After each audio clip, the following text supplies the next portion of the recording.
Is it right? Welcome, everyone, back to another day of the LCS lock-in tournament and the LCS waiting room ahead of another quarterfinal day of play.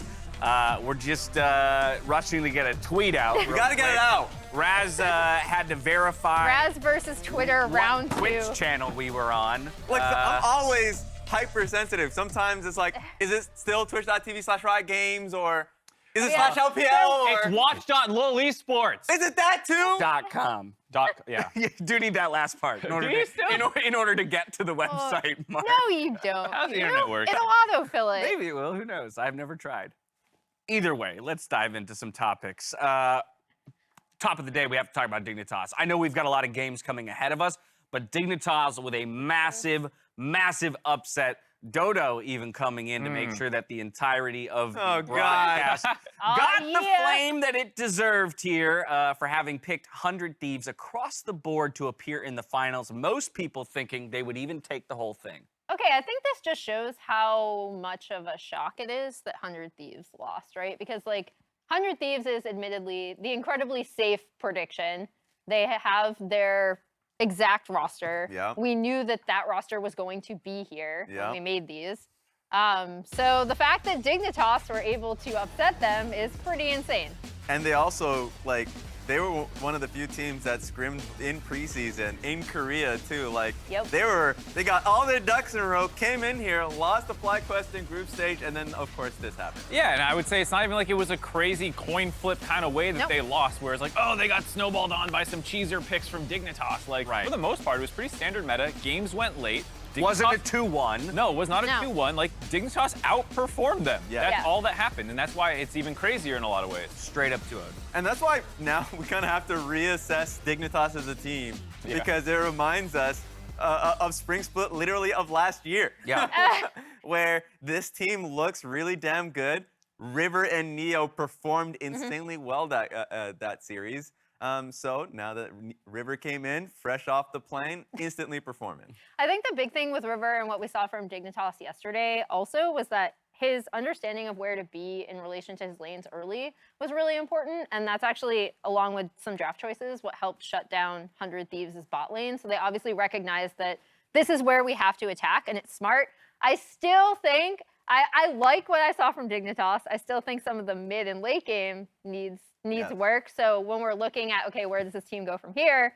That's where I'm looking as their communication improves with River. So we're only 2 weeks in to the 2022 season, and I wanted to make sure I protected the credibility of my on-air talent. Thank you. So I had production and graphics make a quick edit to our predictions graphic from earlier. Wait, no, I don't like this. I love this. So the good news for all of you is that you have correctly predicted, in fact, that Dignitas would take down 100 Thieves. This is a finals match, technically. So you just made us all predict that they're going to win whoever they play in the semifinals next week. TL. Don't they play TL? Yeah, it's impossible to have this finals. Then Jat needs to work on his prediction game. That's what Jat needs to do. I'm with Jat, too. I'm apparently a little confused about how... You know what? No, what we're saying, what we're saying is that this is the real Don't overthink it. What we're saying is this is the real final matchup. Me and Jat have it right. The actual final. This is the actual finals. It's happening in the semis. Got it. Yeah, the EG side of the bracket doesn't matter. Right. Yeah, all I'm saying is I'm don't overthink it. a big fan of it. I'm a big fan of it. Thank you. Yes, exactly. Thank you very much. I worked very hard on it. I would never appreciate you recognizing the real. Yeah, there we go. In the room. Photograph work is working out well. All right, so our producers career path there. Our producers tell me that we don't really have a good transition to get out of this. So instead, I'm just gonna dive into a clip from a series. Let's see what we got. A series. Oh, I gotta get on the phone real quick. Beep, beep, boop, boop, beep, beep, boop. Hello, Raz? Yeah, what you said on the analyst desk?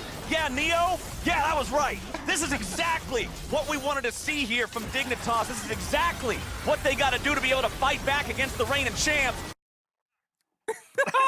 What the hell? Beep, beep, boop. He's calling you on the analyst. Dude, I love Captain Flowers. Like, he has a lot of skits. I'm sure he, like, concocts them in the dungeon. No, he brings doesn't. them out in stream. If you think that he gives any forethought, he does. I don't think he gives forethought to moments like that. That is all natural. That's what he wants you to think. No, see, that's why it's more impressive to me. I'm almost positive he does not come up with these, like, things to say. Like, he's not awake in bed at night thinking up of a cool way to call Raz. I know he thinks of end calls. Yeah. That I know. That's lot of pretty standard play-by-plays.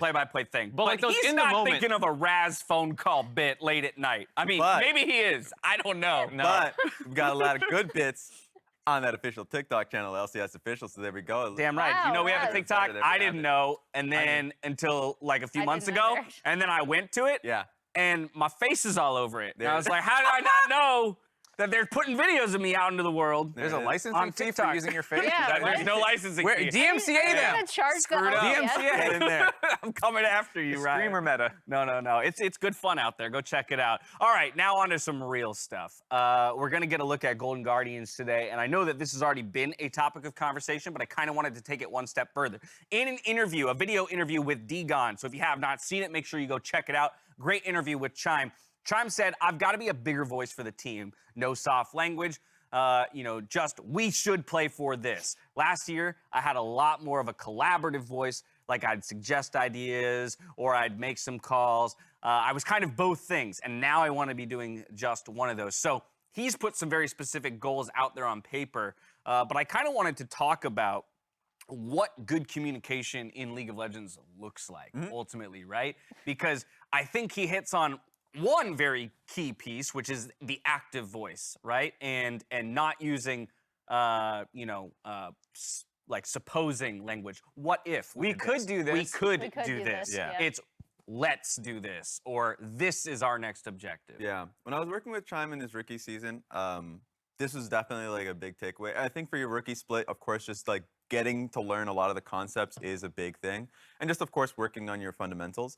And this was a good takeaway. Like, this is the main takeaway of just like generally making calls, but also just like, it's fine to not feel like you know how the game should be played at the stage, right? It is a collaborative effort. A lot of the times, you shouldn't make it a rigid check sheet, but like basically engaging in the conversation with your team, flash timers, asking your carries who are the threats if you're setting up for an objective, right? Yeah. So they're like, oh, I'm afraid of Akali is a good example, right? Right. So you have an idea now how you want to play the fight. Now we got to peel her off. Exactly.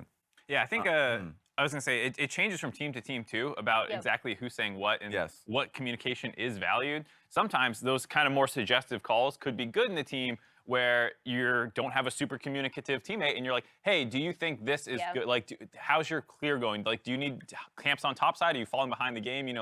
Asking can be good, but overall, everyone's gonna have to hit a couple benchmarks. Like, having a plan is a huge deal. And I also like the way he put it in terms of no soft language, because on the flip side, and you can both comment on this because you've been coaches, but listening to comms sometimes on teams, there will be a lot of excess talking, and that's just as bad as no one talking, because that actually muddies everything. So when you're trying to make a definitive call and have a good check-in on like what the game state is, it's actually really bad. You just want, exactly, and you just want lessons from a game. Because Yep. if you don't have, like, a good example is like a jungler, right? A consistent role for a jungler is to make the call whether you're burning an objective or turning, right? Because if it gets to those moments, you don't want cluttered comms. You want them to make the call. And you're completely fine if they make a mistake. Because you can look in review and be like, actually, it was really low. We should have just burned it rather than turning. But you want them to make the call. If it's a suggestion, you don't know what the lesson is because it's like, well, we didn't make a call in the moment. Right. But you should make the call, learn from it after. I feel like for laners too, on that point about excessive communication, some people treat it like a stream. Like they're just like stream of conscience. yeah, but like their also like landing they have page. like some audience listening. It's like I don't care that you like want to speculate about your I build missed that path. CS. Yeah. Or yeah, they're like, oh, if I go back now, I have 800 for pickaxe. I could say, and I'm like, I don't like. Just shut up. Just make your play. Yeah. And let your jungler and support talk about like roaming and stuff. Like there's some laners who really start just talking about everything going on in their lane. We don't need that. Yeah, and then kind of pulling it back to Chime. And this is just about like, I mean, Golden Guardians Academy, they've gotten good experiences. Same with TSM Academy. Yep, yep. The main goal, as you've heard from Spawn from when he was here, is to make it to LCS and to try for it. I remember, once again, when I was here for his first year, like Chime's main goal, he made it very clear. He wants to make it to LCS. He made it there, but he wants to fight back for that position. Yeah. So like having very clear goals, understanding what your core like strengths and weaknesses are so you can work on that. And it's great that they get experiences like these or experiences like the Proving Ground qualifiers or Academy itself. Like all of this makes you a better player. Now, we to a degree started this discussion yesterday off the desk when Jat was here, because he had brought up the idea that there's also a point to be made around nonverbal communication, right? Or the fact that if things have gotten to a certain point of verbal communication in a game, it can sometimes mean that it's too late, right, to be making the call. If you're having an active discussion about the decision you should be making, it means that not everyone arrived at the same conclusion together. And ideally, right, in a perfect world, you could probably play a game of League of Legends in perfect silence because all of you think about the game in the exact same way. And therefore, you will all always arrive at the same conclusion. To a degree, that's kind of what you want a team to become, right? Not necessarily blinders on, only ever thinking of one type of strategy. Now we're going to miss things, but kind of, hey, we all arrive at the same conclusion, so we're always operating kind of at the highest level, on the same page, and in the same moment. 100%. I mean, it's always going to be a battle, especially with like in Academy, when people don't have that shared knowledge, or they're working on themselves in their own specific roles. So the next step a lot of the times is learning what other people's roles are and knowing what they need, so you don't necessarily have to communicate it. I love it. And Chime did this too, actually, in off-season, when he was just spamming jungle games, right? Because it is Learn another role. Learn another role, especially since as a support, you're working with your jungler a lot. So it's things like these that make you a better player in the long term, and I like it. So I agree with you. So from there, as Golden Guardians, I think as a team and an org over the years has impressed us, you know, in the very beginnings of the organization, low-level performances, low placings in the LCS, and have gradually gotten better. Some core trios, you know, we look at, of course, the 100 Thieves block of characters that came over from Golden Guardians, all playing very well. There's also this aspect that you hear a lot of players sometimes attribute things to, which is just how well they get along with their teammates. And that is kind of the next piece of this whole puzzle, is like, how much does the power of friendship actually play into competitiveness, rather? I mean, I think the big thing with that is having talked to players. Like, I'll go back to actually not analyst desk experience, but interviewing players. I think Huhi said it best when he was on CLG, because I was asking him about like power of friendship, whatever. And he basically said, what you need to do is you all need to have just a strong understanding of how you all want the game to be played, and you need to ally on that. But then B, you need to get to a point with people where if they're saying like constructive criticism, or even if it crosses over into I'm angry in the moment, so I'm accidentally going to say something that it's going to come out harsher than I actually mean, that you have enough of a bond to have that not hurt past like the initial sting of someone saying that play was shit, you know? Well, from one former CLG player to a current one, yesterday, Latigris had the opportunity to catch a few thoughts from CLG's own Palafox on this very same concept. Let's take a look. I love to see you smiling. I know that in your TGI interview, you actually talked about the fact that you feel like you get to play with friends, looking forward to play with contracts for a while now. So how do you feel that that is contributing to your happiness on this squad overall? How do I say this? On FlyQuest last split, we were like all separated, and it kind of felt like we weren't as much like friends. But with CLG, it really feels like everybody's super close, and like everybody's just having a lot of fun all the time. I'll give you a counterpoint, hot take maybe. Okay. Let's go. Team Liquid 2015. A lot of people hated each other on that team. A lot of people didn't get along. Really? I feel like if that were the case, there probably would have been like a whole story or narrative. There might have been. There might have been some drama. You might have like seen. maybe Breaking somebody Point? would have like turned a camera on that. No, well, Breaking Point was 2016. Oh, 2015 yeah, was when this is Piglet came over before. the first time. Yeah, there was a lot of problems. Some players didn't like some coaching staff. Some players didn't like each other. You know, it was a bit of a disaster. But Who didn't you like, Mark? No, I was the most liked. No one had problems with me. Oh, of course. I was well respected. Yeah. Okay. Just like here. Just like here. Oh no. But my point was, we got first in the regular season, and we should have gone to Worlds. We collapsed not because of the internal drama, but because like we just had some bad reads on the meta and we didn't play well.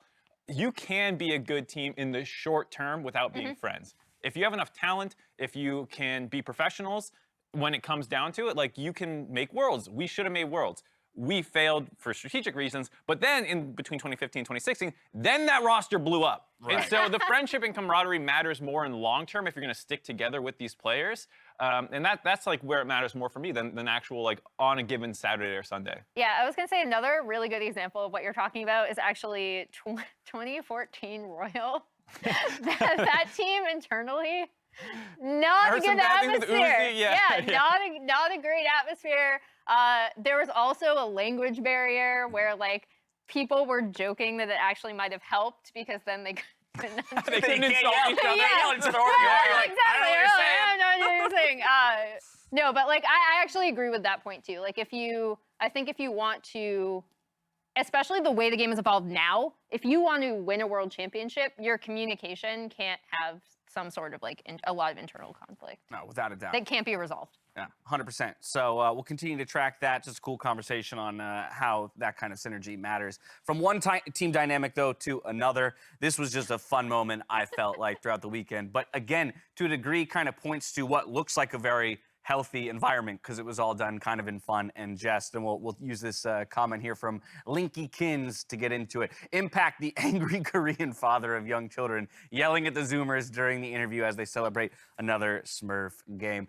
To me, it was just, it was great. the contrast of the question about being the grandpa on the team at, late 20s age, and then Hey, quiet down! It was I don't feel that old on the team, and then yelling. In fact, we have a clip. Let's take a look. Give me a second. I literally just 1 second. Guys, I cannot hear. Quiet, please. Guys. Okay, good. My space pretty good. Yeah, I mean, Jumbo is always, loud. It's not quiet.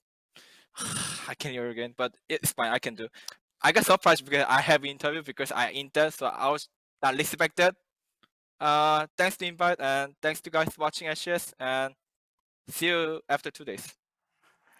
God, that with the picture he tweeted out like last weekend about him on like the sled with the Zoomers, like I think this is gonna be a running joke in the community a long time. It's just angry old man Impact with the children running around.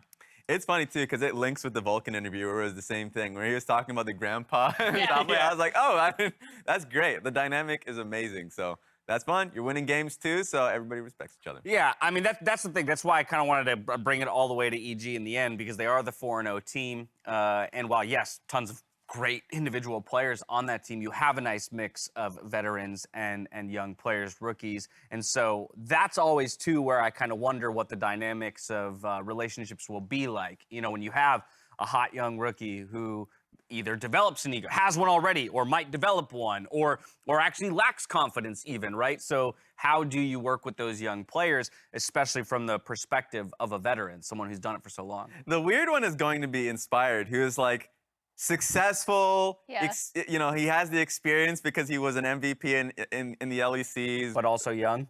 Also 19. That's exactly. I think he's turning 20 He's tomorrow, got it all. I think. Oh, I did not know that. So Yeah. happy, All right, well, welcome to your second decade, sometime friend. this week. All right, this next topic is my favorite one of the day, and it's a very simple question. Comes from Nicholas Marks. Is there any world where Vulcan isn't the best player in the LCS right now? Yeah, there's a world for that. On his same damn team. Look, I agree. I love Vulcan right now, and I think he's definitely like top 2 energy. But like then you'd have to look at Inspired. You exude top 2 energy. Energy. Love it. Exude top 2 energy. Exudes So top. okay, who's next to him in your equation of 2? Yeah, Inspired would have to be. So it's another him person. and Inspired. Okay. So like both those 2 players have been smurfing it. Yeah, I mean they're both incredible. I was trying to think about other rosters because 100 Thieves just flopped, so Prawn can talk about them. Neo's looked incredible yesterday. Yeah, he did look good. And River as well, but they haven't been around quite as long. Yeah. TL's been changing out their roster left and right, so there's like not been that consistency. So I think the fact that it's these 4 or 5 players, playing all their games so far, EG has in some ways like the most easy ones to point out as like these guys are standing out. They're 4-0. Yeah. They haven't swapped their players around. Before yesterday, maybe you would have said FBI. What do you think? Well, I mean, like, I'm also thinking Inspired and Vulcan.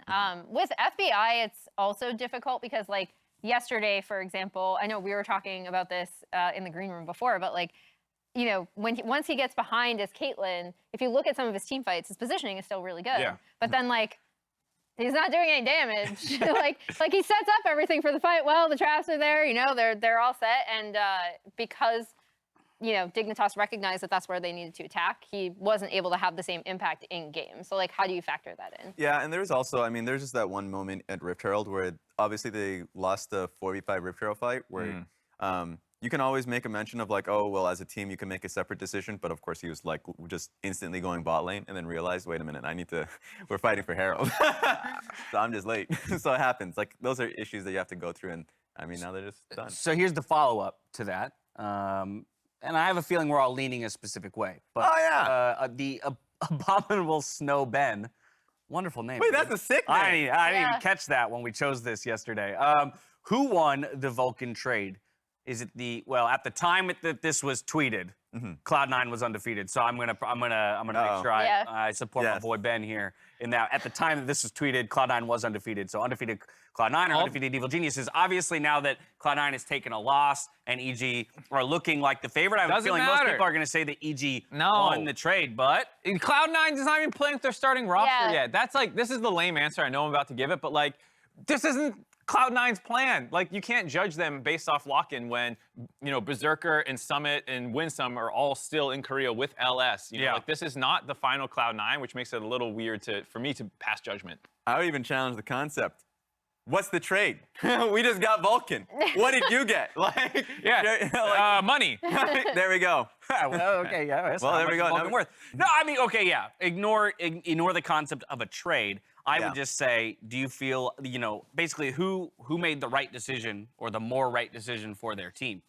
Because I'm at least of the opinion that Evil Geniuses won out. Yeah. Because I do think Vulcan is the best player in the LCS right now. So I think just by virtue of that, it doesn't really matter what Cloud9 found in place of that, right? With their total new direction and choice. I found in place of but that. That's what I'm saying. I'm just doing it hypothetically. Yeah. I don't really care. I don't think whatever Cloud9 has built is going to out-index the power that they lost in losing the best player in the LCS. So I didn't expect Vulcan to just come out flatly as the best, like, kind of relating to the last one, how he's performing insanely well in every game. I didn't expect that. Yeah. But on day one, I said, I don't understand the decision-making process in losing Vulcan and at all, because I just thought he was still a top 3 support regardless. He can be your second All-Pro or a third All-Pro, but he was always there competing with Core JJ. So it was crazy for me that they lost him. Didn't Peter Dunn say on Hotline League that they were so surprised that Vulcan was available to them? Oh, I didn't know that. Or Yeah, something like that. Yeah, like I think he dropped that in one of his conversations where he was just like, yeah, sure, we'll take Vulcan. Didn't think he was going to be on the market. Okay, well, that's kind of all the proof I need then. Well, when Vulcan's Peter, terrible if I'm in wrong, spring, call me I'll out. come back to you. Yeah, all right. That trade block. I wait on bated breath for that, Mark. All right, well, that's going to wrap up the waiting room. Let's get ready and dive into our final quarterfinal matchups of the week.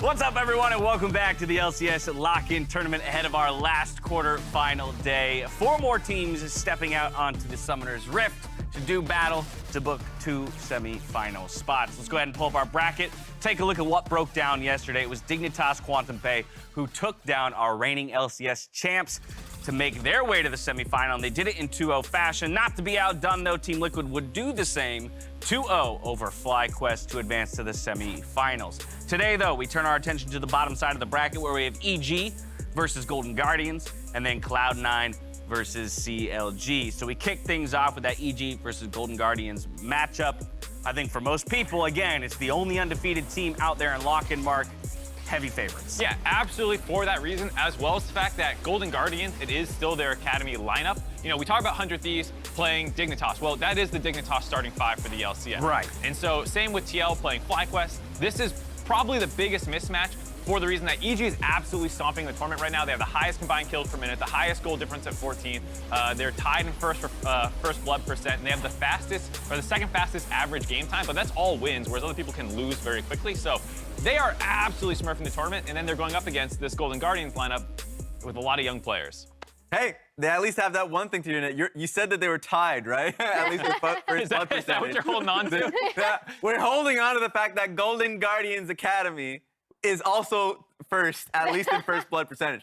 First 5 minutes Oh, of the you're game. right, Yeah, you're there you go. Yeah, there we go. At least in the first 5, that's going to be contested for the rest of it, though. So we're gonna get blood. Yes. That's what you're telling me. Let's go. Blood's going to happen. Lots of blood. And when you talk about blood in the early game, you're of course going to turn your attention to Inspired as a player. If we talk about, as we just had, anyone to challenge Vulcan for best in the league right now, it's looking like Inspired and what he gets done for the team from the jungle. Yeah, and it's not even like bloody stuff necessarily. I mean, he's obviously communicating with his lanes really well early, but the most impressive thing about Inspired has just been how he's been able to set up a lot of these plays for, the younger players that are coming in. So like, we talked about Vulcan, how well he's done. That's reflected in actually, I think, a lot of Danny's laning improvements as well. But setting up these plays for Jojo to succeed, having compositions where he can pop off on stuff like the Diana, like he actually did so much that was sight unseen in that game that led up to the point of him popping off. I know everyone made fun of me for my weak tweet. Inspired was taking over the game. I'm the queen of lukewarm Weak take. but accurate. But Inspired is incredibly good, and you really have to look at like a lot of his early pathing and the way he's communicating with the team just to see how strong he's been. Yeah, a lot of my concerns, of course, it was just the fact that he would be focusing on his own clear and, that you would play towards him. I was like, oh, okay, if that's going to be the case, and if Jojo Pyon's going to be incredibly aggressive, then he might not be hovered over in certain times when he's trying to get his wave in. Not the case. Yep. They're doing really well together. He's being hovered when it matters. In fact, that one Trinamere dive that River went for crumbled because Inspired was waiting. So. Well, there the you other have it. piece of that kind of young superstar puzzle is Jojo, and you just mentioned his name. So let's turn our attention to the mid lane matchup. Jojo versus Ryoma in this one. Spawn, the other day, kept kind of coming back to Ryoma as a young player as well, who had a lot of talk and hype around him and didn't necessarily live up to it in his first year. I think this is a matchup that you can kind of look at again with that ever-evolving conversation around kind of the breadth of the mid lane pool.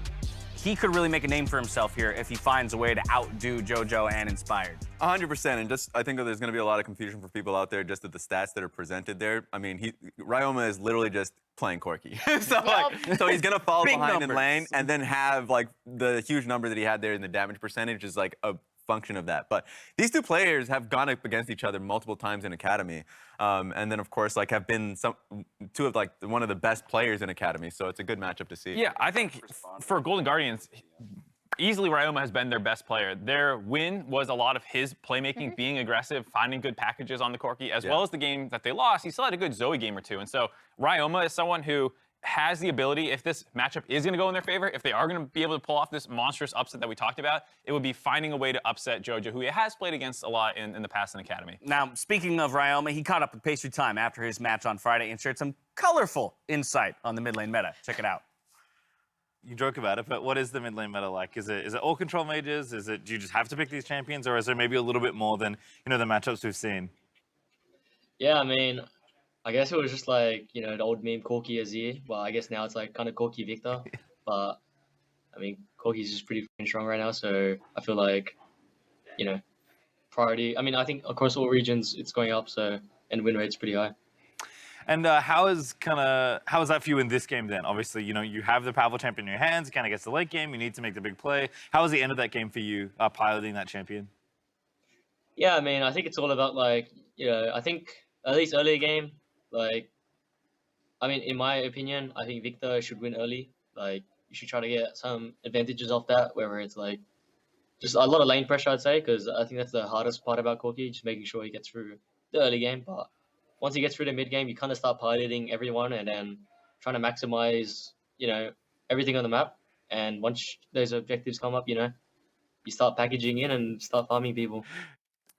Ryoma will definitely have his work cut out for him today as he tries to take down Evil Geniuses in a best-of-3 series. And Look, for those of you at home, I know what you're thinking. You're thinking, Dash, why are you not wearing a suit jacket right now? No, I'm kidding. You're thinking, why is Raz in the trash can? And you might remember from Summer Split of this last year that we made a rule here on the LCS. And Raz, would you care to let people know what that rule is?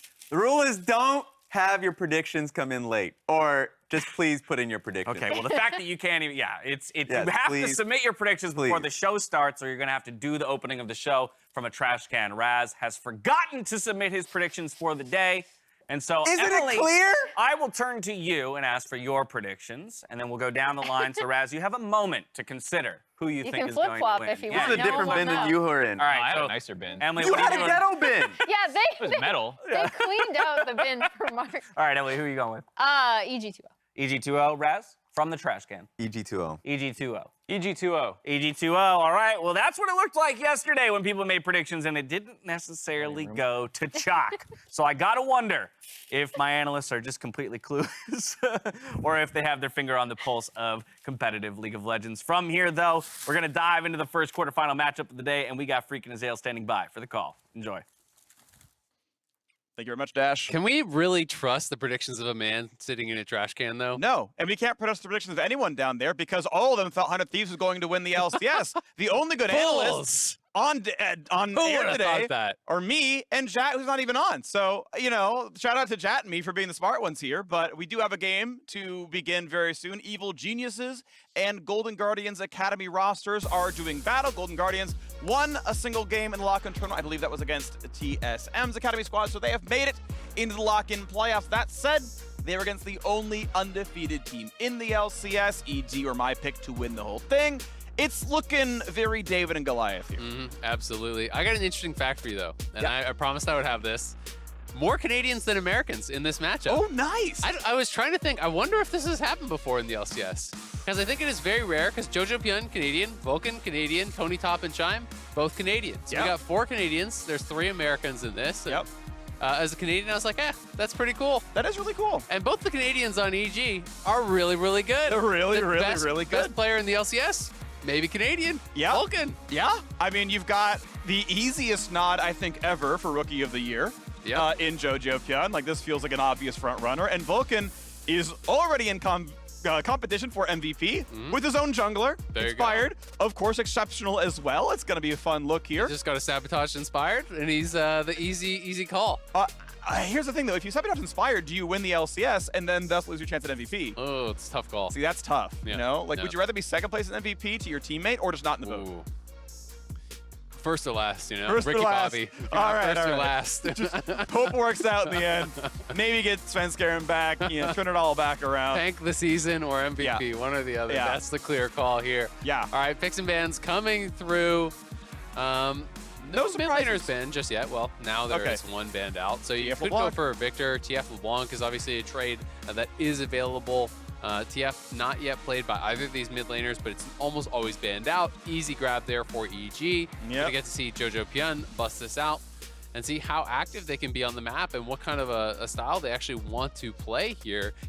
Traditionally, you see TF paired with hard carry top laners, a lot of split pushy top laners. Camille is a really common pairing that people would love to go towards. That's less the impact style. So I wonder if it's going to be more about, either supporting bot lane or just getting a really aggressive carry jungler for Inspired and trying to get him off to the races, because he is definitely that farm heavy style who wants to get ahead and run over games. He did it all last year in the LEC. He's doing it here in the LCS. Yeah, and I'm curious. Top lane is really fighter focused for these two players. Tony Top across both LCS and his 4 Academy games, because this Golden Guardian squad is doing double duty.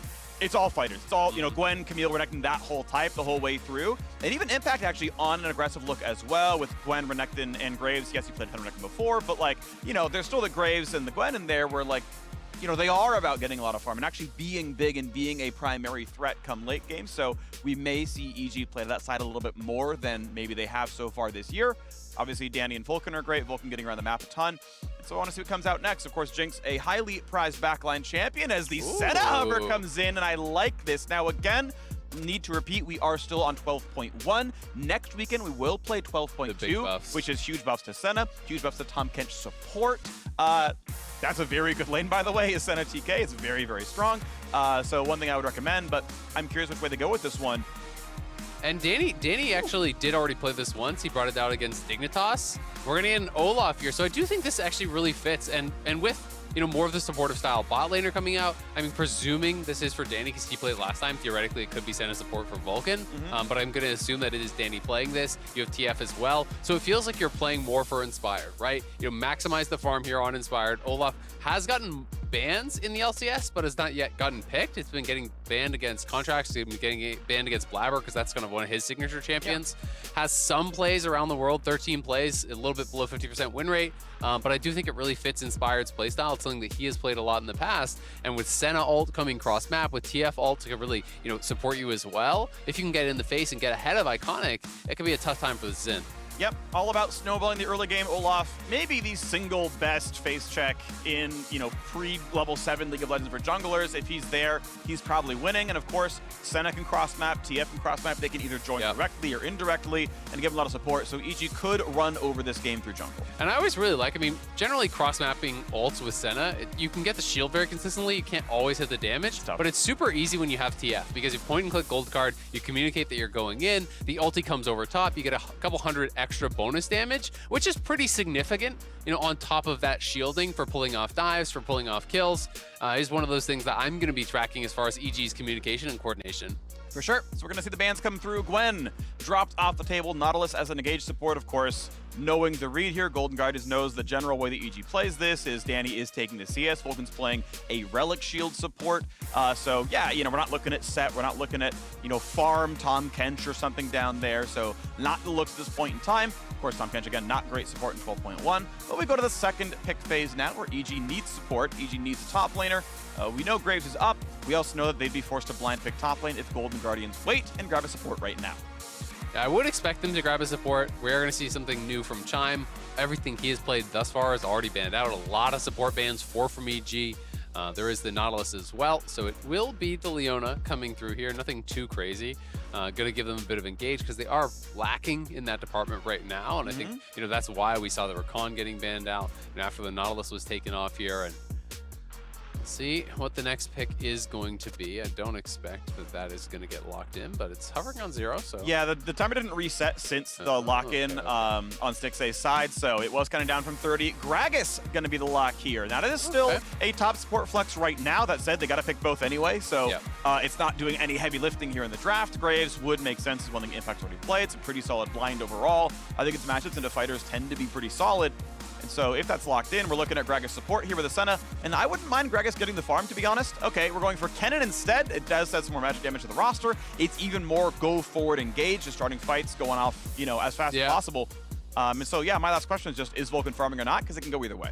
My assumption is that Danny is going to be farming. Vulcan has played support kind of AP Gragas, almost like that bursty style, a fair bit here in the LCS over the years, so I'm expecting it is going to be that. Vladimir coming through, very atypical. Vladimir I actually feel is pretty strong these days, but not a super common pick for top lane. It's mostly played mid, very heavily skewed towards that. As far as the matchup against Kennen, the early levels I think are going to be difficult, but you get a couple levels under your belt, you start to get that Q cooldown down. It becomes very, very difficult for Kennen to actually have any sort of pressure in the 1v1. Yeah. Will be interesting to see what summoners Tony Top is going to bring as well. Ghost Flash is so popular, and I do favor that a lot. It gives so much value in the team fights. And it's something that can kind of dive, past someone like Inspired into that backline and really threaten some of these champions like Senna, like TF, has very strong scaling. And across the board, really, on the side of Golden Guardians, their scaling is insane. You have Vladimir, you have Jinx, you have that Victor in the mid lane as well. So it's going to be really, really scary if EG don't get ahead, but I think they have so many ways to get ahead. Yeah, absolutely. And we saw that in the series that we casted yesterday, where Team Liquid kind of ran over the competition because, well, Santorin played around the early winning lanes really well. Corte and Hansam win bot lane. Well, I'm invading your Gromp for camp 6. And, we got a first kill. That's kind of neat. And then, even beyond that one, we saw, in game 2, the exact same thing happening inside of the map. Okay, we've got pressure top side. Cool. I'll invade your wolves on camp 4. Oh, we got that one as well. That looked pretty good. So, yeah, good teams and good junglers. And by the way, Inspired is an exceptionally good jungler. Already my nod for best jungler in the league. I mean, we'll see how that Blabber fight goes later on, as they fight each other more. But Spica as well. Spica is obviously exceptional. I still have that as my 1-2, but Spica certainly deserves to be in the conversation. these are going to be some fun fights. But yeah, EG, I expect, I mean, they're really early game skewed. Olaf falls off a cliff, but he's going to kick you off one in the first 20 minutes first. Yep, absolutely. And I mean, TF as well, if you can get him ahead, you know, he can play in the later stages of the game. If you can play one item up, you're not really falling off. You have the support of the Senna as well to be able to dive into the backline, really help you there. But the Vladimir's a really interesting pick. And I think I've liked that some of these Academy top laners are willing to take some swings with some kind of less typical picks. We saw Viper doing it with some of the marksman top lanes, you know, Vayne and things like that. Now Tony Top bringing out Vladimir, which is really cool. It's also generally a pretty good answer to the TF. You know, you can pool on gold card. You know, that's a good interaction if you're expecting them to try to dive you and those types of plays. So I'm pretty excited to see how this one does play out. I think Golden Guardians have gotten themselves quite a strong draft, but EG have something that I think suits their play style really, really well, which is a lot of aggression, a lot of engage, and the ability to create a massive lead here in the early stages and run over Golden Guardians. Right, and statistically, they have the fastest average win time in the LCS. If you use average game time, you have CLG because they lost quickly sometimes. But I mean, average win time, I think, is a pretty good stat for like how you play it out. Oh, we crush, and then like we close this stuff out, right? We close sub 30, and I know you kind of mentioned it, but I want to kind of spend some words on it. The idea of getting outscaled is like, yeah, if you get to the point where you're equal items, you know, Victor's equal items with TF, you know, and we're 25 minutes in, Victor's probably the stronger champion. Yep. But TF starts ahead and is supposed to remain ahead. If he remains ahead, he's still the better champion, and like these are why the champions get picked. They early game spike, they preserve their lead, you turn it into Dragons, you turn it into Rift Herald, you turn it into Baron, you stay ahead. You've never been outscaled until they catch up. You never let them catch up. But if they catch up, that's when it gets bad, right? So, you know, we have the Olaf, you know, versus Xin Zhao. Like, Xin Zhao's a pretty solid early game champion, but Olaf's up here and falls, and Xin Zhao's like, I'm pretty good. And then I team fight okay. But Olaf just doesn't team fight at all, right? So it's like, if he's ahead, well, he's up a Sterix Cage on you, so he's a better tank. And then if you both hit there, it's like, my ult's great. So, you know, that's kind of like the lines you hit. And I think it's going to put pressure on Iconic to try to keep things even, to try to mitigate loss in the early stages, to try to really make sure he knows where the enemy jungler is, where that Olaf is, so he can counter gank or so he can protect his lanes, help them to reset waves when they need to, because you are really trying to keep this game even early. All right, here we go. On to the Rift, the 10th year of the LCS, the second lock-in tournament, and Evil Geniuses. Surprise, Vulcan was on the market, grabbed into the roster, and undefeated. Right now, the run for EG, hoping to make it to the World Championship at the end of the year. Right now, they'll start with dominating North America. And we just see the mid laners just hanging out, spamming emotes back and forth. Always good to see here, but will there be any kind of a fun ward situation? Iconic doing a pretty standard play of drop your trinket ward down in front of, say, your red buff, recall for a sweeper, and then, all right, we know if you invaded my red with Tony Top where he's standing, there is, I think, literally no way to get deep wards into the red jungle. So outside of a ward over the wall for Raptors, which Ryoma's covering, there is no deep vision. There is no guarantee yet where Iconic's starting, but now Impact spotted as he moves forward. Says, okay, I see Tony Top. Tony Top sees him back. A bit more information known, and Inspired is just maybe going to late invade the red buff. Yeah, it looks like he's at least considering it, and you can see the movement up here from Ryoma. Gets a little bit of a trade, and this is going to be one of those situations where minions have spawned, so you are just going to stay ahead off this, especially if a second Q comes up here for Ryoma. Going to be feeling pretty good about that trade. Yeah. TF, though, starting E is actually really high DPS. It's a ton of level 1 attack speed, and the auto-attack damage is quite high. So Jujupyeon traded it reasonably close. We'll see how the lane kind of turns out in the end. But yeah, that late invade, the 2v1, I mean, level 1 Vladimir basically isn't a champion. I would take a cannon minion over level 1 Vladimir. And Iconic just has to just walk away and start his blue at 150. That's Hashtag leave evil on that tweet. Yeah. Just check who they're playing. It's going to be a good day, says EG. Yeah, this is rough. I mean, not only did he have to start so late, but he loses flash, right? So that's actually brutal. They did see them moving in, though. Tony Top did spot them, so not playing with respect to the fact that the invade could have been happening. You know, Jojo even moving up there to ward. I feel like the hand was kind of tipped. I'm surprised Iconic didn't just move cross map to start, because now he's down a flash. He's down on camps. If you run into Inspired, you're just dead. He'll ghost on you and kill you. So it could mean that he'll give up double scuttle here as well. It's also really interesting to note that Tony Top is actually playing Unsealed Spellbook, very uncommon on Vladimir.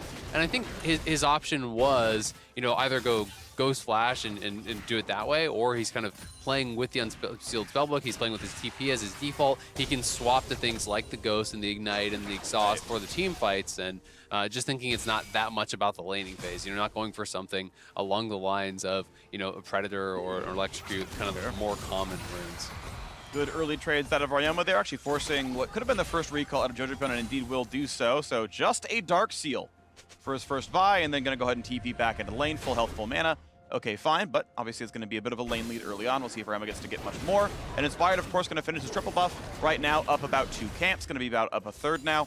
Bottom Scuttle is up, but Iconic's pathing took him back to the top side for his Krugs. Scuttle's just now spawned, and I think he's going to maybe even own both right here on Inspired's side. Yeah, we'll see if Chime is actually going to try to take this with his bot lane. Doesn't look like it just yet. It feels as though Iconic is just going to base and then head back towards bot to try to secure that Scuttle for himself. Inspired will claim the top one. But I think if Inspired just goes straight from top Scuttle to bot, he can probably get both, because it does look like EG's bot lane is starting to push. He's not willing to risk that. Maybe he doesn't even realize that it hasn't already been taken. Because they haven't had eyes on Iconic for a while. So either way, he'll get his reset. A couple Ruby Crystals coming in to start things off, and going to be pretty happy with his start. He's already very far ahead of Iconic, had a much better early buy. Interesting to see he doesn't go for the boots here, just the double Ruby Crystal, because I believe his secondary runes is resolved. So could have gone boots, could have gone for more move speed, picks the raw health instead. Iconic, yeah, still level 3. I mean, unless you get all 6 camps, you're not getting 4. So, you know, now with this one going down with his Raptors dying, he's almost the rest of the way there, but not quite. But he can leech like any bit of a lane XP that's 4. Doesn't really need 4 in Sinjao. You have all your skills anyway, but, you know, worth noting. Ryoma still continuing his trades up with Jojo Pyun. And now a fight in the bottom side. Tower is on Chime, but he's got the W on, and it's first blood in the bottom lane. Inspired. Golden Guardians, huge in the early game. Man, I'm surprised Inspired didn't go in at all for that. Didn't feel like he could clean it up, I guess. With him and Danny, I feel like maybe could have got aggressive there. He popped the ghost, started moving in. If you get the instant kill on Chime, maybe you can turn things around. But of course, was worried, I think, about just getting stunned up by Chime and going down. And Vulcan trying to hold that lane in a spot where it would threaten a freeze and make them stick around longer. I think so Inspired could come down and get that kill, but kind of oversold it and got a little bit too far forward. Ends up going down. Well, and we can check in the rest of the map, by the way, which is the fact that Tony Top is up CS and a little bit of pressure of impact right now. And if the first 5 levels on Vladimir doing well, the next 10 get a lot better. So pretty good start here. Watch this fight again. Yeah. And to me, it's a lot just about this, right? It's about the fact that Inspired's coming around. He thought that he was holding them there for this wraparound gang. He just got too far forward. He underestimated their damage. Thought, hey, I have the Relic Shield, I have Aftershock. I'm going to be able to just bait this out. But Iconic is there, so Inspired can't even clean it up, and ends up just playing it too aggressive and giving over an easy kill. So a mistake there from Vulcan to be sure. A little bit of damage. Souls always feels good. You know, W auto gets you there. And, you know, he's going to stack up. Again, you do get far fewer souls while playing as Farm Senna. There's just a lot fewer souls on minions that you last hit or get killed by an allied Relic Shield. Those count the same way. And you don't have as much time to just really harass the Jinx or the Leona because you're busy CSing. But, of course, you have more gold income. So you have your AD from your items instead.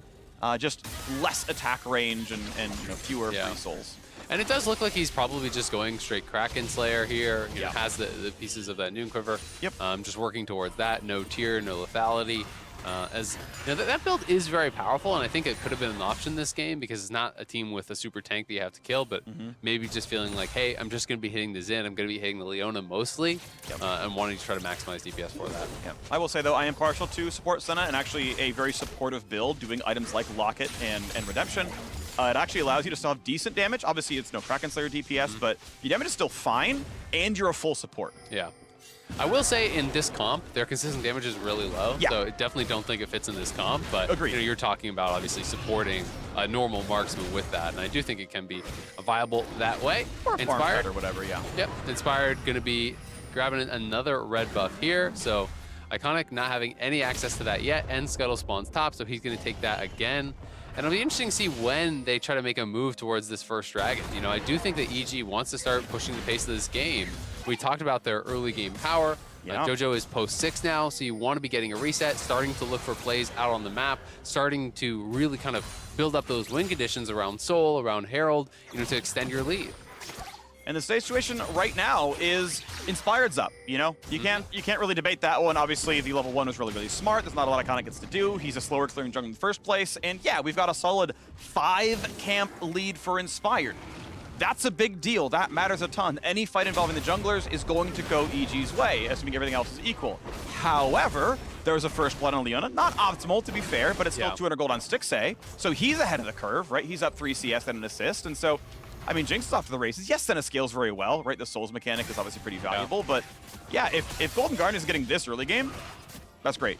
Absolutely. I mean, I'd be incredibly happy to be even, which they are now. They were slightly ahead. I do think that Vladimir really does outscale Kennen. Kennen can have those monster fights that you always kind of have that X factor, but so can Vladimir, and Vladimir gets to the point where you can just straight up one-tap squishies with a dive into the backline. It gets very, very scary. And swapping over to Ignite, you know, if Iconic gets up towards top side, when you do Spellbook over to Ignite, your kill pressure is a lot higher in these types of situations, you know. Charge up the Empowered Q, E, Flash, R, Ignite, Empowered Q, like that alone can be enough to get close to just a full to dead on a squishy champion. Now here's the timing, right? Rift Herald has spawned. We waited until 8:45, but both supports, both junglers side of the map, mid lane's ready to go, and actually Stixxay on the way over as well, whereas Danny, true to EG's normal form, actually leaves him in the bottom lane to get farm. Now Senna, not the best wave pusher, won't get a ton of plates, isn't going to get as much compared to say like a Ziggs or a Trist, who will actually earn you 2 plates. So what's the question? What happens to the side of the map? Senna gets a wave, maybe 2. Stixxay is going to drop everything, but it will mean Rift Herald. So again, the answer is how much do you get? And Senna is the worst option for this kind of cross-map play. May still be correct, but they are choosing to cross-map and give up Herald. Well, it's going to be at least that full wave being denied. You know, there's 8 minions that were there, I believe. So he's going to lose all those minions, but they're just going to go straight top immediately here and send Tony towards bot, I think, to actually collect that. So Tony needs to ignite something. I don't know if TP was down anyway, and it might not have mattered. But like, if he had TP, he needs to burn Ignite to unlock that spell. I think he did use it. I think they traded TPs with Impact. That's fair.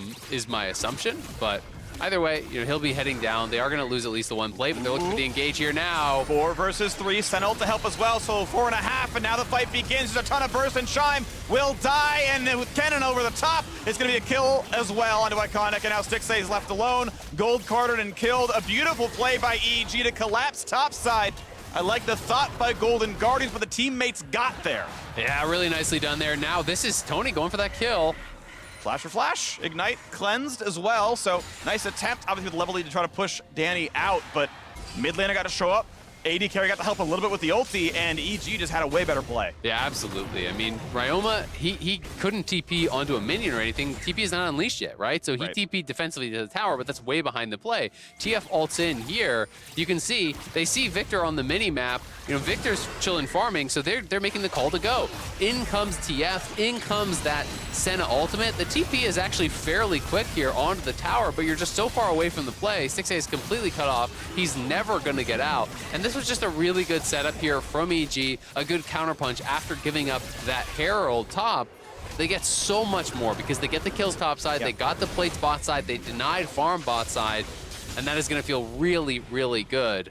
Only thing kind of working here for Golden Guardians is at the very least you force both summoners off of Danny, and Tony just swapped over to Ghost, so he is going to be able to have the ability to try to look for another play potentially. And his teleport is back up, so he can show up to a tower in the next few minutes. And now a stun combo comes across to the bottom side. Good damage. You're going to have a chase through a Sinjao as well. Kennen puts on a stun, but a flashless Kennen does not get to live. Shut down comes across for the jungler.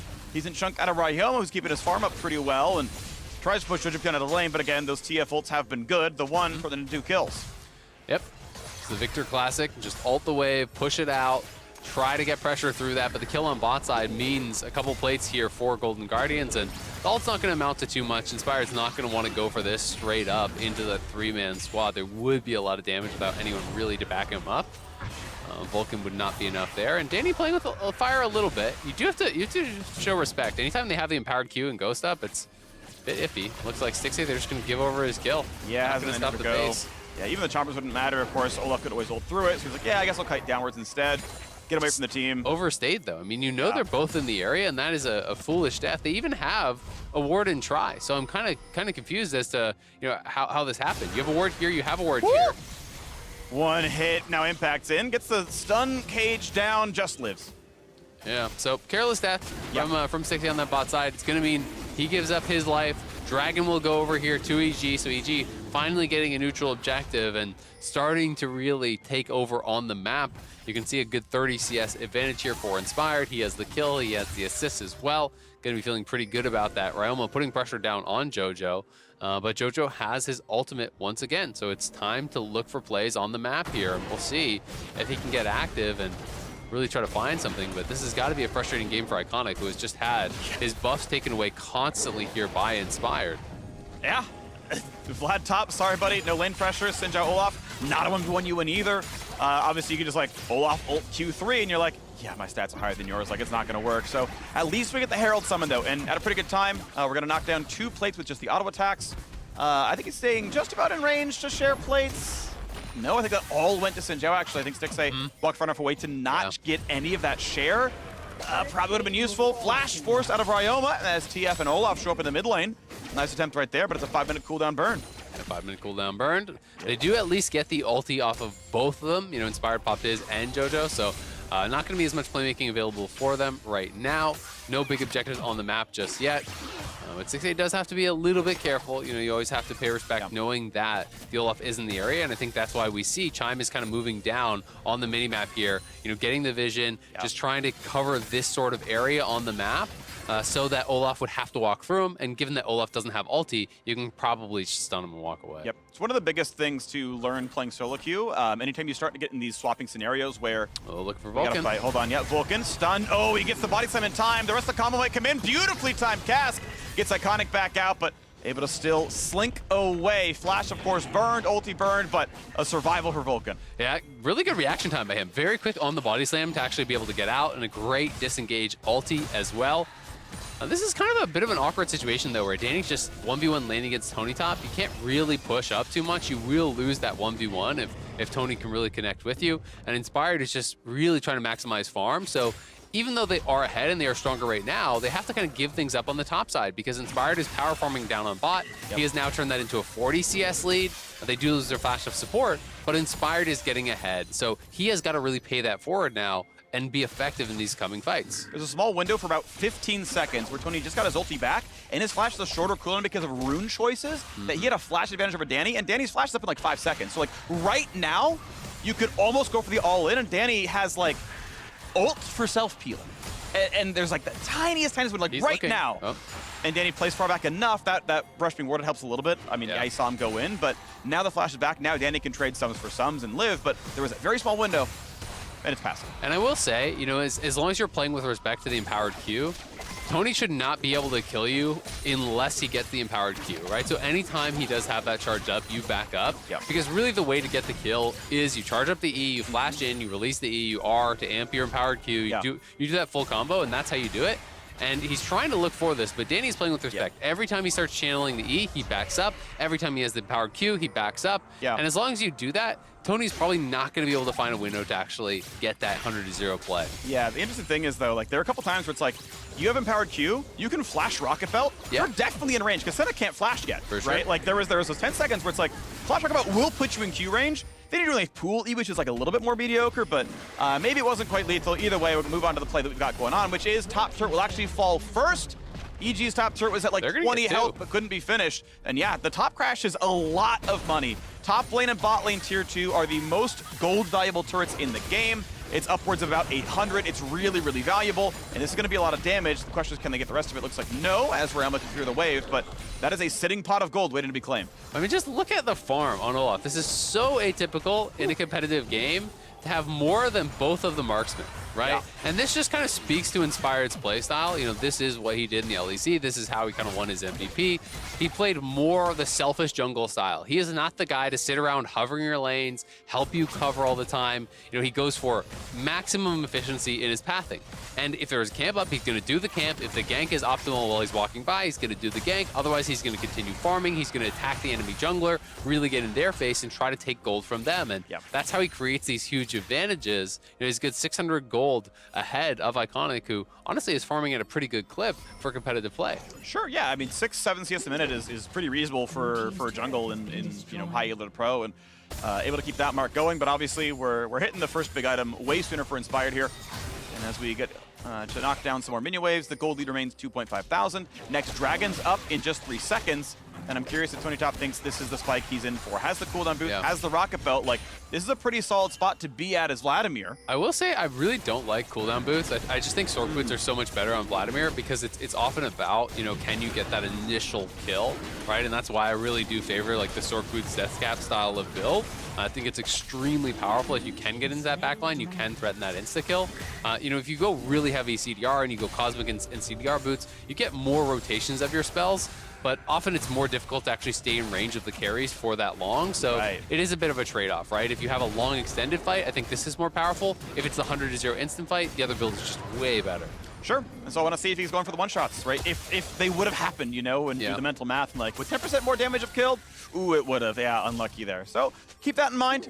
Gold lead remains about 2.5 thousand, but the Dragons are stacking up. We're on pace for a sub-30-minute Dragon Soul. It's going to be Infernal, by the way. My knowledge, based on solo queue stats, it is the least winningest Dragon Soul, though not by much, but just food for thought. Pro play, of course, can be different, but just some thoughts out there. And now bot lane being pushed in towards the tower. Tony Top, of course, can always immune stuns, but doesn't easily immune that one. Plays around the gold card, doesn't do anything, just doesn't hit buttons. Stunned forever. Tony Top, you gotta use your fingers, bud. Gets dropped down. Jojo Plun claims the kill. Yeah, I did not show the respect to that. You gotta pull the gold card, and when he doesn't, he is gonna go down. If he pulled that, it would have been, at the very least, way harder for them to kill you. And unfortunately fails the execution on that one. It always feels so bad when you miss your pull on Vladimir. It's really, really painful. It's, you know, similar to Sivir and missing Spell Shield and those types of things. It's completely game-changing because you give over the easy kill, you give up another tower. That's more map control over on the side of EG, and we'll see if Tony can get anything done here later on. Well, charges up Q3. Not going to have a target to go for, though. I guess Blast plans forward, but I don't think he's nearly fast enough if he needs to. Okay. I mean, if you committed Flash and he wasn't respectful, it could have worked, but yeah, it's fine. Sweep the brush, take the recall, no problems here. Golden Guardians finally did take the top lane outer turret. I assume someone got local gold on it, but still just trying to keep up in the game. However, it's now 4,000 gold, the difference, as bot lane outer died. The kill, of course, valuable as well, and yeah, EG just really turning the screws. Yep, and Inspired looking like he's going Spirit Visage second. I do think it's really effective on the Olaf, and honestly, when you're playing against these double AP styles, like, if you go Spirit Visage, basically all you have to do is, in the fights, you run at the Jinx so the Jinx is not dealing optimal damage, and you're saying, all right, the Spirit Visage, the resistance I'm building up with this MR is going to deal with the rest, and I'm going to pressure the Jinx. We're going to dive on the Jinx with Kennen, with TF, with Olaf, and really limit Stixxay's damage through our play and not through our itemization. And I think that playstyle is really legit and can work quite well. Now we look at the rest of the waves pushing in. Mid still under fire. Danny keeping the clip. Doing quite well. 193 CS now. Has managed to eclipse his jungler and his mid laner. And he does have 34 souls, so at least that's the first range upgrade. It is pretty slow, you know, generally, as you're saying, when you're going this marksman style, and especially if people aren't going to be willing to trade with you a lot, which most people are not. But closing in at least on that second ranged upgrade, did go Wit's End here, again, and nod towards all the AP damage that is likely going to be what's hitting him. You know, they're going to be diving in towards trying to take out the marksman on opposing teams. And it does change the calculus somewhat in terms of going for a flat pen build for Vladimir, for example. Because, yeah, if you've got a Wit's End and Merc Treads everywhere and a Spirit Visage, flat pen's, you know, comparatively worse stat. Look at the play now towards Chime. Slowed once. The stun's going to come down. Olaf ults it. And they got Jojo here now as well. Bunch of CC comes across and just a deletion. Down goes Leona. 1-0 EG. Yeah, Ryoma shows up, but too little too late here. Does expend the teleport. I don't think EG is going to be so bold to just start the Baron in their face or anything crazy like that, but they do get the pick. Feeling good about it. Now GG trying to push in, trying to get something back. They do force the flash off of Danny, but now it's EG's time to really threaten. Flash ult available. Not going to go into the tower. Not sure if he's a stopwatch or not. That could have maybe changed the calculus. The TP's in for not a whole lot, but they can keep map control for now. Dragon's up in a minute. That would be soul point. And he does have a stopwatch available, but still would be pretty far ahead of the team if he went for it. And Inspired not having his ult, I think, really kind of limits your confidence to go for that sort of a crazy play. But it ends up being the trade of TPs. Golden Guardians getting something back on the back end is going to feel good. You know, taking the flash off of Danny for this next dragon fight means he's more vulnerable to someone like this Vladimir, and that could be pretty impactful. There we go. Smite gets to take a camp. Iconic! Got to counter jungle Inspired. Congratulations. 4 CS in the enemy jungle. And eventually you will be the better champion. But again, if the gold lead remains as it is, it's not like Inspired is suddenly, you know, lower level, fewer items, less stats than the Xin Zhao. So for now, it's still a rough road. 5K. The gold lead grows and grows and grows. Decent damage towards Chime.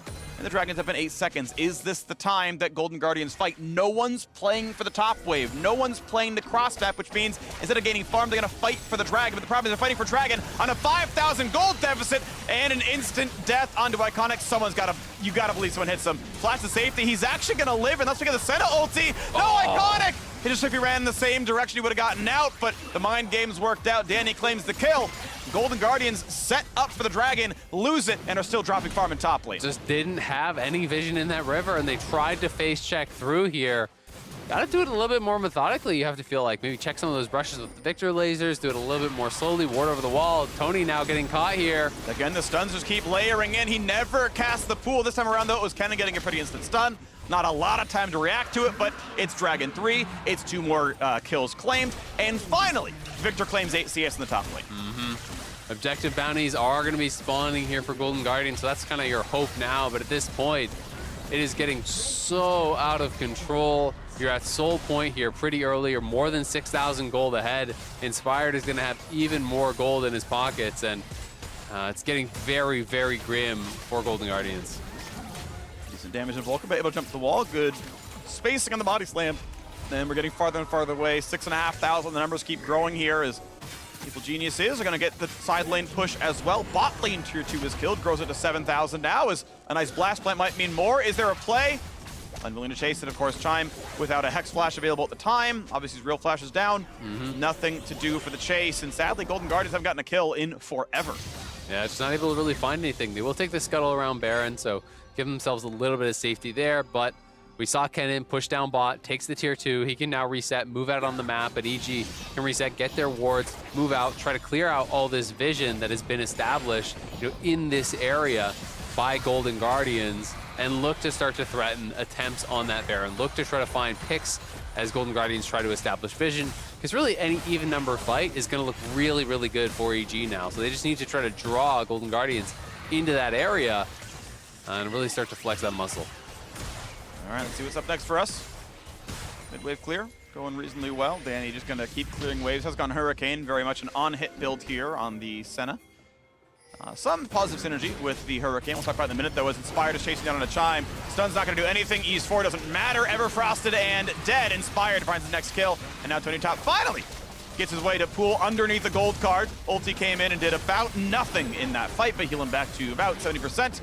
And it's once again Golden Guardians forced to cede their side of the map and just let Evil Genius's gold lead bloom. Yeah, it's tough. I mean, Chime is trying to push in there to get some vision for Tony so he can maybe get something happening in the side lane. You know, a solo kill in the side lane is one of those things that can buy you a little bit of time, buy you a little bit of hope in this game, but they are just getting punished again and again. They find a slow, a good Zonia's, and the cross map comes in from Senna. 1 kill picked up, but a time for Iconic, but cannot get back onto his target.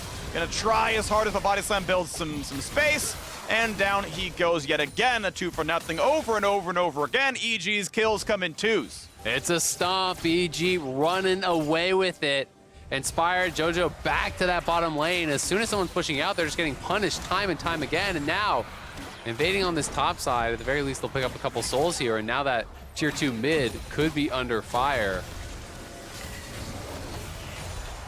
Let's look at the reset right now, though. TF, Olaf, both back into the base. Mid lane cleared and walking away. So they're going to take their time here and make sure the wards stay up on Baron. And then, you know, honestly, yeah, Dragon Souls in 2 minutes. You can play that one pretty reliably. And that's probably going to be a closeout.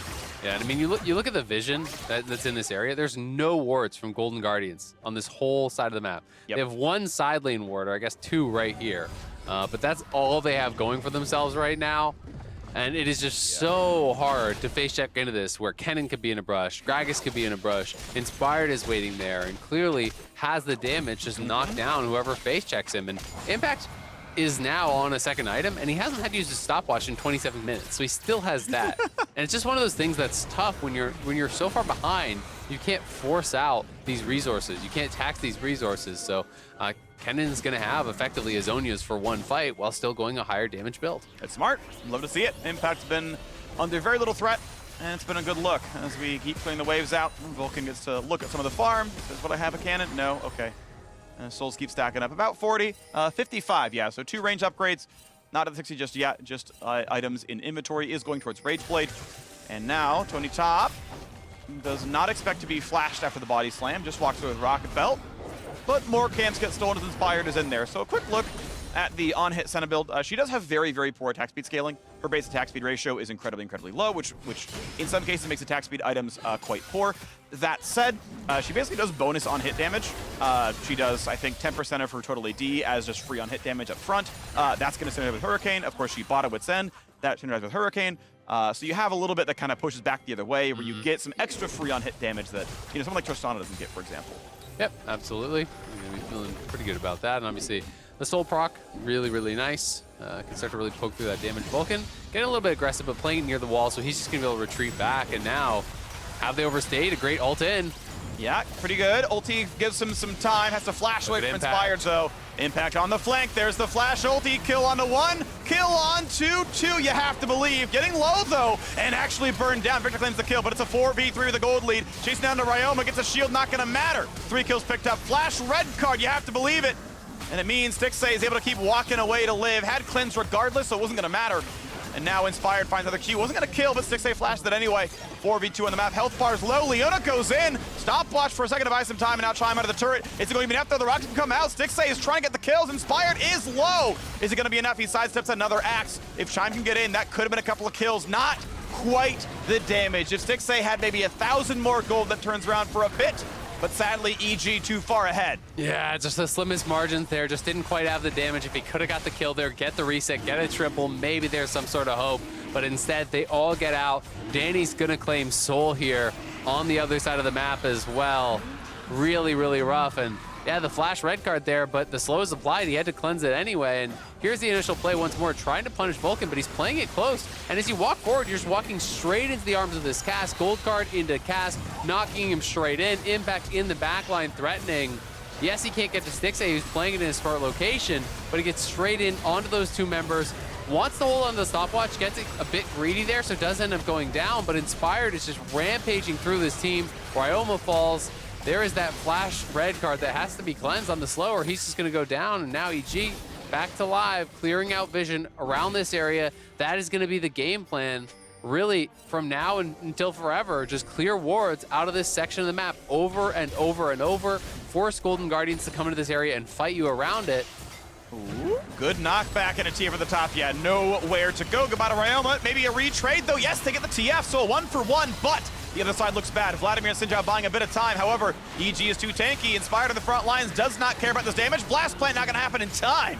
And it's just going to be a complete shutdown there. So another kill on the board, +1 yet again for EG. He's just so aggressive at defending this vision. As soon as they see Ryoma, he's trying to clear out some of these brushes with lasers, trying to utilize him and Chime to get some eyes in the area. But he shows up. They know his flash is down from the previous fight.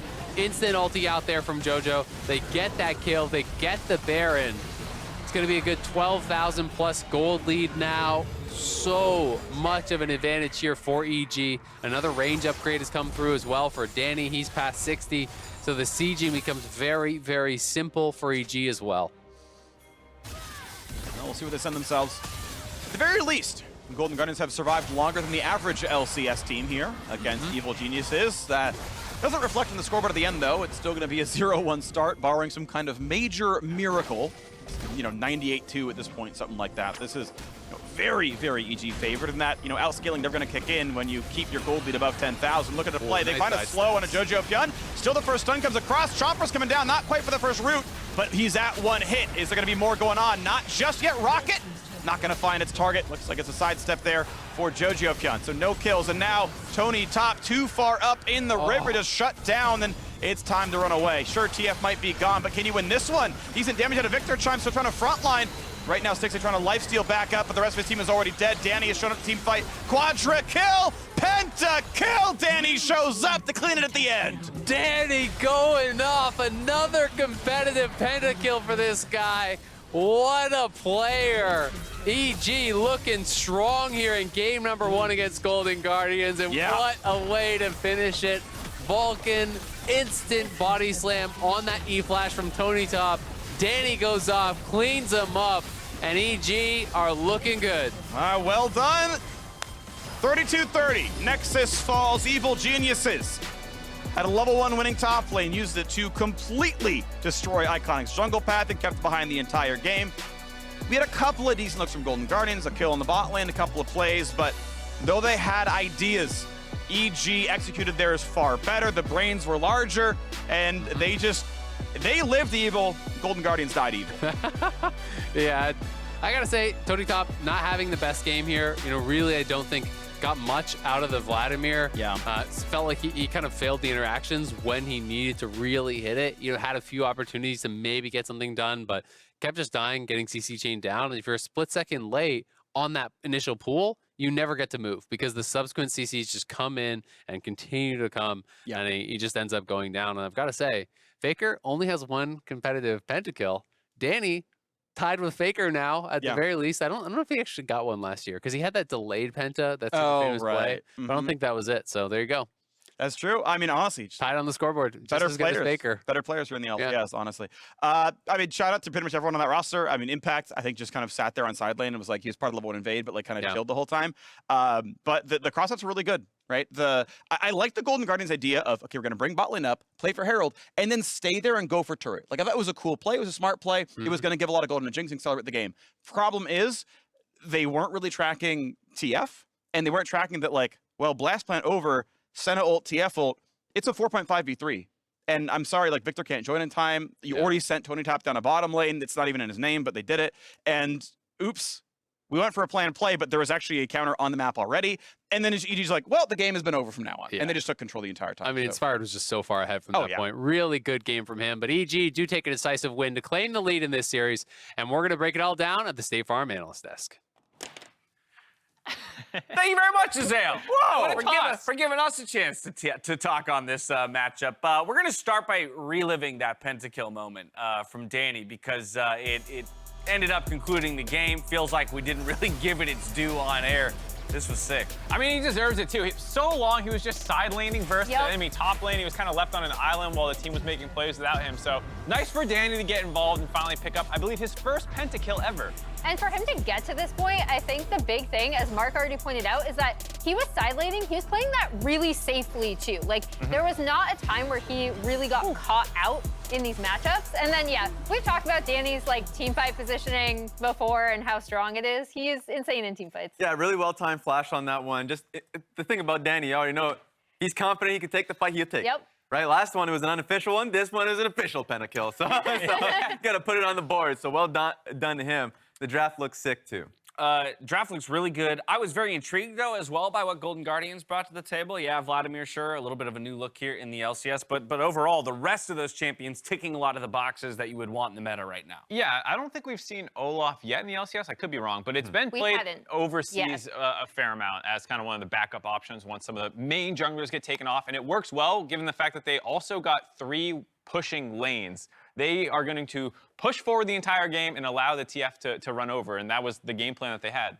Yeah, I mean, I would love to see more Olaf, especially, like, there are great comps around it. Like, you can go Karma Olaf. This one had the Twisted Fate Olaf, and it's a great matchup into Xin Zhao. I mean, Xin Zhao, as much of a blind pick as it is, has been, you know, essentially globally getting trounced by the likes of Trundle and Olaf. So, like, for me, looking at this, I like the draft, and they also just had consistent pushing lanes on every lane there for a good bit. I mean, bot lane is a bit of a ping-pong one with Jinx and Leona, but especially for mid and top, it was looking great for Olaf to do what he wanted to do. You mentioned the Olaf versus Xin Zhao matchup, and that's where you got to go next. Inspired, as we've already talked about at the top of the day, up there, maybe top 2 best player in the LCS right now. And then he just runs over this game from the beginning. So they do this late invade onto the red, and Iconic after this, his early path, he's basically effectively not allowed to play the game. So he's gonna go red, he's gonna go birds, and then he's gonna cross over to his side, do his own birds. He basically secures this entire half of the map and additionally gets his own red. Iconic was significantly far behind him for most of the mid to early game, and it made such a massive difference in, you see the CS and the XP. Oy. And like, this is the kind of style that we saw a lot more of from him, inspired, I think, in LEC and kind of what we were expecting. And it was great to just see him have a game for himself where he completely takes over everything this early. And when something like this, a late invade happens like this, and it pushes you off your camp, you really don't have an alternative because of how the matchups are working. You have to make a decision, like you just have to take the game from that point on, right? All the conversations you had going into this with the specific draft, oh, you're playing towards the Leona Jinx, out the window, and so you have to make the best of it. So I think Iconic did what he could. Unfortunate situation this game. This is a great play that Evil Geniuses has topside. Well, and we talked about how EG set up these TF plays previously in other games, and this is another like method of that, right? Like where you saw the TF push up. Golden Guardians needs to know if they're that far pushed up, TF has already pushed the wave. He feinted to top. They should have seen that, and it was set up beautifully by EG. I think you can see problems with Golden Guardians' communication throughout the entire game. We talked about that moment, and then also there was times where Jinx and Victor were both sitting mid lane because they were kind of scared to work up and find jungle vision, and as a result, you just have your two carries farming the same lane for extended periods of time. And then whenever they did go to those side lanes, they got absolutely picked apart by EG. Yeah, and in this specific play, a minute before this even starts, was just a great example of that vision that Evil Geniuses were actually accruing. So they placed a great ward in the red side jungle. The moment Golden Guardians push forward, instantly teleport comes through, flank them, TP ports right behind Golden Guardians too. So like they're doing a great job communicating and just being aware of when the fights are there, when they have the flank ready. That's a chef kiss gold graph right there. Yeah. If you're a coach, you're like, take a screenshot and frame it. That's Wait, I'm sorry. Do I see one little blip of red though? no. At 5 minutes. Yeah, 5 you're minutes. right. No, they See did. that there. That was the first blood. That was see first one blood. little blip. Yeah. Hey, and you know what? Disaster. You know what Golden Guardians winning right now? You know how they were tied in first blood percentage coming into Oh, this you one? know what? They took over EG. Who's You're the right. real winner. Boom. Hey, top in the stats column of at least one stat box. That said, EG looks good. A lot of this is playing to what we expected. Golden Guardians has side selection here in game number 2. They're gonna hop over to blue side. We talk a lot about Victor, Corki. Corki gets banned. TF is getting played. TF looks damn good in the hands of EG and Jojo specifically. I know the meta doesn't necessarily speak to revolving around the mid lane matchup right now, but when the TF is in their hands, it almost feels like it does begin to. So what's the answer? I'd say it does revolve around the mid lane Love matchup, it. but like I did like some things Golden Guardians did. I liked the Vladimir pick into the Kennen and also against the TF, which they brought up on cast, and we actually saw Flandra play over in LPL. But yeah, like get themselves on comfort picks. I know I've been calling for this the entire time, but you know what? Like Say it. Bard. individual performances Bard. matter. I want to see Chime on Bard. Yes! I do. There it I is. want to see it. There I'm it with is. you. I'm with you. Thoughts? Sure. Why not? Hey, he's won me games with Bard, so but yes, I think comfort goes a long way. And have a pushing lane in the top lane, empower your top laner, Tony Top. Tony Top. Just That's in where he case you belongs. forgot where he was. Up there in the top lane. He's Tony Top. Yeah, read the name. There it is, up in the top lane. We'll see if Golden Guardians can get it done or if Evil Geniuses can remain undefeated and close out our series in game number 2. We'll be back right after this.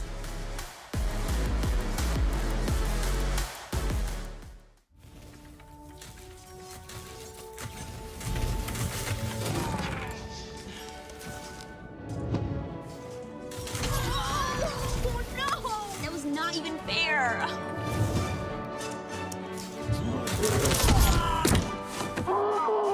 What if respawning was refreshing? Here's to the round between rounds.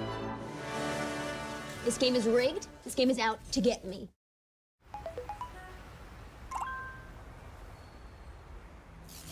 Initializing legendary moments.